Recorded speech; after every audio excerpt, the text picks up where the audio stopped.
Hi friends, ఈరోజు కేశవాపురం పెద్దమ్మ గుడి దగ్గర కేశవాపురంలో మా బాబాయ్ వాళ్ళు ఇల్లు కట్టారు. ఆ ఇంట్లోకి గృహప్రవేశం చేసి ఈరోజు వెళ్తున్నారు. అలాగే సత్యనారాయణ స్వామి వ్రతం కూడా చేస్తున్నారు. ఈ సందడంతా అదేనండి, చాలా సందడిగా ఉంది కదా. అయ్యగారు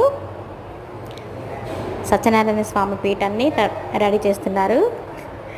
వీళ్ళందరూ వ్రతం మీద కూర్చొని సత్యదేవుడి వ్రతం చేయడానికి రెడీ అవుతున్నారండి. నిజంగా ఎవరైనా సరే ఇల్లు కట్టిన తర్వాత గృహప్రవేశం చేసేటప్పుడు ఖచ్చితంగా ఆ సత్యదేవుడి వ్రతం చేసుకొని అందరూ బాగుండాలని కోరుకొని వ్రతం అయితే చేసుకుంటారు కదండి. అలాగే వీళ్ళు కూడా చేస్తున్నారు. వ్రతం జరిగేటప్పుడు నేను మళ్ళీ వీడియో చేస్తానండి. అప్పటి వరకు ఈ వీడియోని చూస్తూ ఉండండి. Bye friends.